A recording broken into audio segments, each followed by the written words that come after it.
When I finished my research responsibility, a professor gave me this gift. And at the time, I actually thought it was kind of odd. It's a ceramic turtle. But what she said is, like, slow and steady, stay focused. And I tell my team, particularly in this state of change, we've got to prioritize the priorities. Stay focused.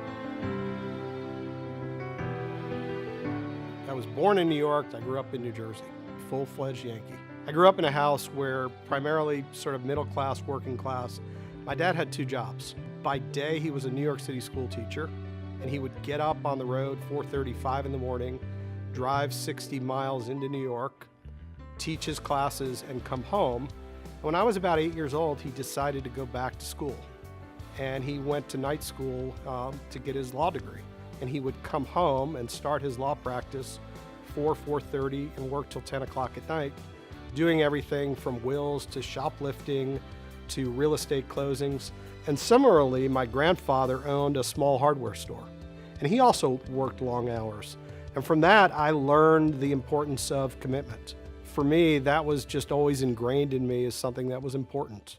There isn't a single position that I've had, whether it was a high school job or after college graduation, where I look back and say that I regretted that I had that position. There are elements that I took along the way that I use today. I worked loading trucks in a warehouse, hand truck on a Friday afternoon when it was 110 degrees. I worked in a record store. I've always been someone interested in music. There was nothing more exciting than getting the cutout records. I believe they came in on a Monday, where we can open them up and play the latest Rolling Stones album or Whitney Houston, whatever it was. For me, it was an exposure to media, and I always had a passion for that. It was very comfortable and could have been comfortable to stay in my home state, my hometown. And that's something that I think about all the time, is you've got to take risk. At some point, there is going to be that fork in the road. Life, and particularly your professional life, is not going to be linear. It's not going to be you go A, B, C, D. Don't look back.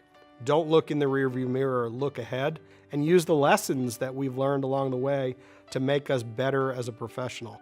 This job for me is fortuitous. I never thought that I would be working in the media business. I never considered that I'd be working for Turner. I wanted to solve problems. And that's what I'm doing today in my business role. Our group is a small but very talented group, and we're essentially responsible for distributing content anywhere where you can view Turner content. We're looking out at the future and to some extent trying to project where the business is headed. Use your past experiences, look at what you're reading, what you're hearing, and try to help navigate and transform into this modern media company. And that's exciting.